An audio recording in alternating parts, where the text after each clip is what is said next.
রায়টা একটা চ্যালেঞ্জ ছিল, সেই চ্যালেঞ্জে সরকার এর সাথে একটা প্রশ্ন জুড়িয়ে দেই, সেটা প্রশ্ন হচ্ছে আগামী যে নির্বাচনে যারা বিজয়ী হবে তারাও বা সেই রায়টা কার্যকর করার ব্যাপারে কতটা আগ্রহ থাকবে বা কত আগ্রহ প্রকাশ করবে বলে আপনার মনে হয়? এটা আগ্রহ প্রকাশ না থাকার কোনো চান্সেস নেই যারাই বিজয়ী হোক। কারণ হলো আওয়ামী লীগের দ্বারা সবাই কমনলি ভিকটিম, শুধু রাজনৈতিক দল না, রাজনৈতিক ব্যক্তি শিশু পর্যন্ত সবাই ভিকটিম। কিন্তু সব রাজনৈতিক দলের বক্তাদের যারা নেতা তাদের বক্তব্য কি সেই কথা ফুটে উঠে? সেই কথা না ফুটে উঠলেও দেখেন আমরা শুরু থেকে কি কেউ বলেছিলাম, বলছে মামলায় তুলে নেওয়া হবে। আমরা শুরু থেকে কি বলেছিলাম, আমরা বলেছিলাম যে আগামী দিনে বাংলাদেশের রাজনীতিক দলগুলোর ক্ষেত্রে তাদের রাজনীতি নির্ভর করবে, নির্ধারিত হবে আওয়ামী লীগের ব্যাপারে কে কি পজিশন নেয় তার আলোকে। হলো ওইটা আপনি যেদিকে ইঙ্গিত করছেন ওইদিকে যাওয়ার সুযোগই নেই, ক্ষমতায় যেই আসুক। তো ফলে আরেকটা হলো দেখেন এখানে যে আলোচনাটা আসলো, হাসিনার আমলেই একটা আইন করা হয়েছিল যে আপনার অপরাধী বিনিময়। তো আমার মনে হয় সেই আইনটার বাস্তব প্রয়োগের সুযোগ বা সময় এখন আসছে। সেই আইনে আপনার আলোকেই আপনি এদেরকে যারা ভারতে আছে আপনার যাদের যে দুইজনের বিরুদ্ধে আমরা রায় দেখলাম, সেটা আপনার তাদেরকে অলরেডি আমাদের বাংলাদেশের পক্ষ থেকে যারা কাজ করেন দিল্লিতে, আমার কথা হয়েছে, তারা অলরেডি দিল্লি সরকারকে জানিয়েছেন যে এরকম রায় হয়েছে, আপনারা পরবর্তী আপনাদের উদ্যোগ গ্রহণের জন্য আমরা অপেক্ষা করছি।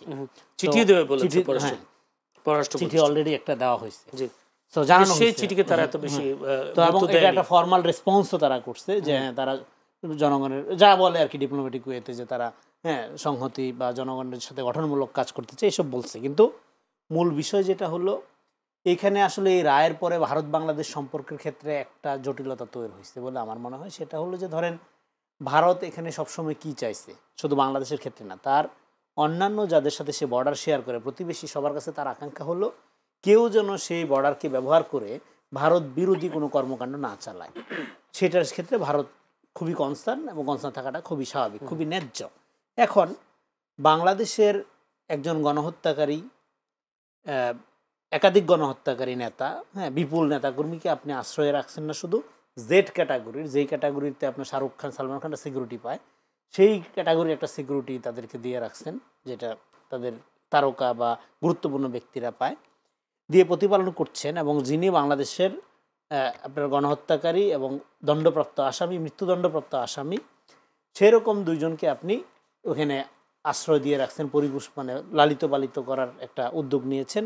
এবার আপনি কি করে আশা করেন পার্শ্ববর্তী দেশ আপনার নিরাপত্তা, আপনার সংহতি, আপনার সিকিউরিটির ব্যাপারে আন্তরিক থাকবে? আপনি তার চিহ্নিত শত্রু, আপনার যিনি কনভিক্টেড, আপনি তাকে তো গুরুত্বপূর্ণ ভিআইপি মর্যাদা দিয়ে তাকে তো ট্রিট করছেন। ফলে আপনার নিজের সিকিউরিটির জন্য, ভারতের নিজের সিকিউরিটির জন্য Hasina become a global warden, তার একটা সিদ্ধান্তে ভারতের আসতে হবে, ভারতের দিক থেকে। আরেকটা ডেফিনেটলি গণ অভ্যুত্থানের মধ্য দিয়ে সেকেন্ড রিপাবলিক শুরু হয়ে গেছে। এখানে এই ধরনের রায় ডেফিনেটলি কোনো আপনার ফ্যাসিবাদী শক্তির উত্থান ঠেকানোর ক্ষেত্রে কাজে আসবে না। কারণ ফ্যাসিবাদ তৈরি হয় একটা সামাজিক কাঠামোর মধ্যে দিয়ে, একটা রাজনৈতিক চিন্তার মধ্যে দিয়ে। এখনও যদি কোনো পার্টি ওয়ান ডাইমেনশনাল চিন্তা করে, ক্যাডার ভিত্তিক রাজনীতি করে, এবং তাদের সমালোচনা করলে যদি তার অকথ্য ভাষায় গালাগালি করে এবং হুমকি দামকি করে, এবং তারা যদি আপনার ধরেন যে এই যে সহিষ্ণুতার যে সংস্কৃতি, এটাকে ক্ষতিগ্রস্ত করার চেষ্টা করে এবং পপুলিজম তৈরি করে, হাইপ তৈরি করে, অনলাইনে অফলাইনে, বুঝতে হবে সে ফ্যাসিবাদের পথে হাঁটছে এবং যে নিজেকে সুপিরিয়র মনে করবে। ফ্যাসিবাদের প্রাইমারি লক্ষণ কি? আপনার কি মনে হয়? প্রাইমারি লক্ষণ কিন্তু ক্ষমতা না, ক্ষমতা হলো তার চূড়ান্ত পরিণতি। একটা ক্ষমতা যখন ফ্যাসিস্ট ওয়েতে ক্ষমতায় চলে যায়, আমরা জানি টুডে অর টুমরো তার পতন হবে।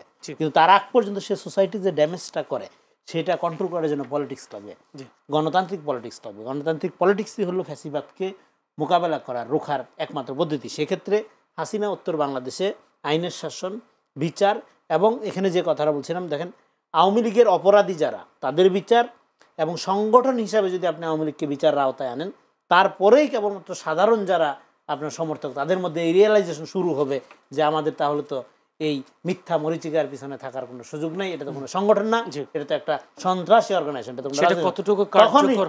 তখনই সানি ভাই যেটা বললেন যে এই যে রিয়েলাইজেশন, সেটা যে এখন আওয়ামী লীগের মধ্যে নাই, কারণ আওয়ামী লীগের সমর্থকরা এখনো তো মনে করছে এটা রাজনৈতিক সংগঠন, এটাকে সে পলিটিক্স মনে করেছে। কিন্তু যখন আপনি সংগঠন হিসাবে এটাকে বিচার উদ্যোগ নেবেন, তখনই সাধারণ লোক মনে করবে আরে এটা তো রাজনীতি না, তখনই তার চৈতন্য উদয় হবে, ভুল ভাঙবে। সে তখন গণতান্ত্রিক রাজনৈতিক প্রক্রিয়ায় সামিল হওয়ার জন্য সে তখন এই রিকনসিলিয়েশন প্রক্রিয়ার মধ্যে আসবে। ধন্যবাদ।